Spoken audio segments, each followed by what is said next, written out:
And I'll start my questions now. And first of all, I just heard from Rocky Atkins. He's a special advisor to the governor in Kentucky, Governor Beshear. He's very much concerned because in eastern Kentucky, they're getting hit as hard as we are, and they've got so many problems over there. And so I know that, Mr. Rice, you can speak on their behalf too, because you all work very close together with them. And if you will, Rob, explain to me basically, I looked at the program. We put this, first it was called the AML pilot program. That went on for 7 years. We're way past the pilot program, or should be, and now I understand we have more challenges today than we had when we started.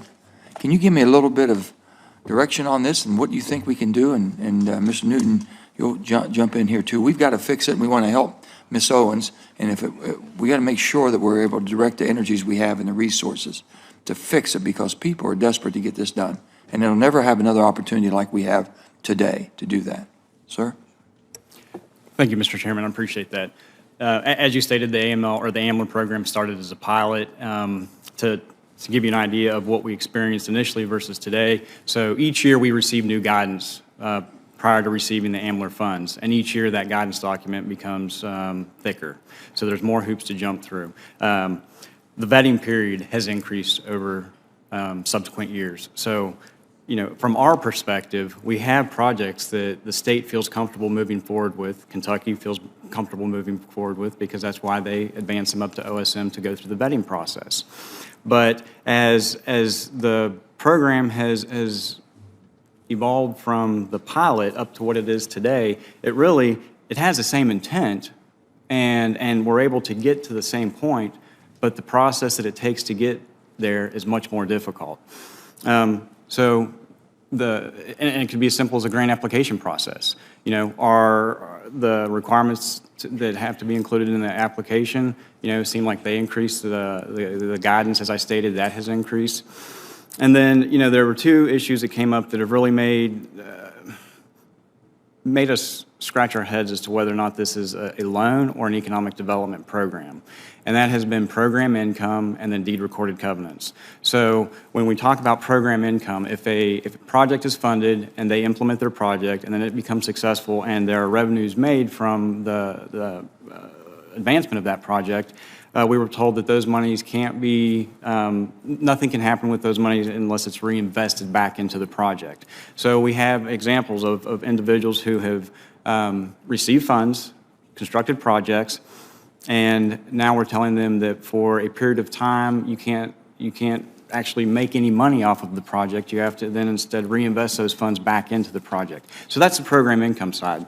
And then I think that came up 2 or 3 years ago. Dear friends, there are important dates that you need to be aware of, especially if you receive Social Security benefits. The SSA has just released a new updated payment schedule, but some beneficiaries will be receiving their COLA increase earlier than others. So please make sure, friends, that you watch until the end of this video to learn more about this. Also, every Friday, I will be announcing several winners for the Walmart gift card giveaway.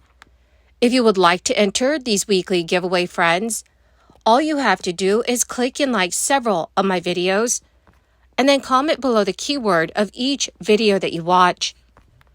The more videos that you comment on, friends, the greater your chances of winning these giveaways. Also, please make sure that you do stay tuned, because I'll be announcing the winners of yesterday's giveaway. Now that Social Security recipients know how much bigger their payments will be in 2024, the next order of business is to learn when those payments will arrive. The SSA recently released its 2024 payment schedule, which follows the same pattern as every year. Last month, the SSA announced that the 2024 cost of living adjustment will be 3.2%. That will push the average retirement benefit up by $57.40 a month. That is based on the September 2023 average. Although next year's COLA will represent a big decline from this year's 8.7% adjustment, it's still well above the 2.6% average over the past couple of decades.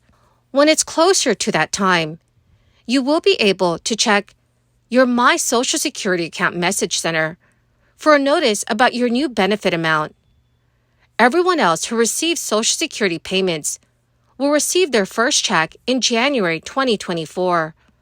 But there are a few reasons why you're getting your first increased payment in December if you receive SSI.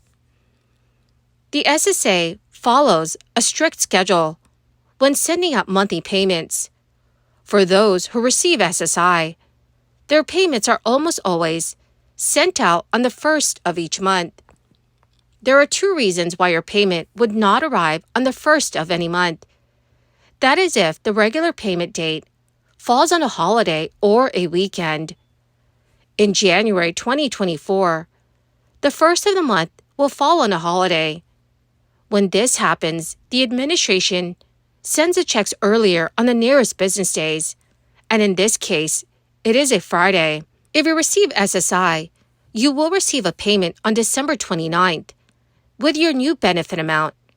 Since your first increased payment is scheduled for January 1st, you will receive your first 2024 payment earlier. If you also receive Social Security benefits along with your SSI, you'll only receive your increase for SSI in December. Your Social Security benefit increase will begin on January 3rd, 2024, which falls on a Wednesday. Several members of Congress are calling on the Social Security Administration to answer for issuing billions of dollars of payments it says that beneficiaries were not entitled to receive, and then demanding the money back. Many of the recipients are older, poor, or disabled and have already spent the money. They have little or no way of repaying it. Senator Sherrod Brown, who chairs a Senate panel that oversees Social Security, recently told reporters, "It's a management problem, and people there should be held accountable." Representative Mike Carey of Ohio, the number 2 Republican on a House panel that oversees Social Security, called for a congressional hearing on the subject. Senator Rick Scott, a member of the Committee on Aging, questioned how the volume of overpayments was allowed to grow to more than $20 billion. Those lawmakers and others commented in the wake of an investigation that found many of the nation's poorest and most vulnerable, including individuals receiving disability benefits, have been called on to repay the government sums of money that can reach tens of thousands of dollars or even more. The SSA has recovered $4.7 billion of overpayments during the 2022 fiscal year, but ended that year with $21.6 billion of overpayments still uncollected.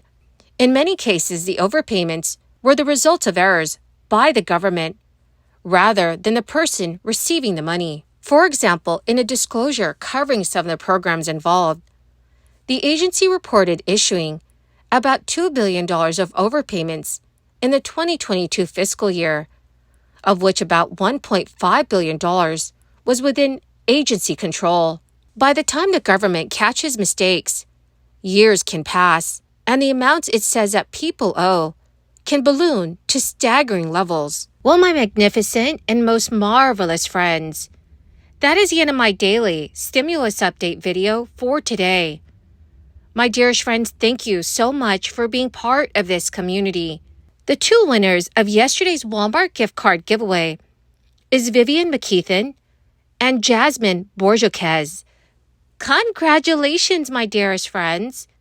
To claim your gift cards, please check your notifications page and send me a message. Or, dear friends, you could message me on my Facebook page. Thank you and have a wonderful and very blessed weekend.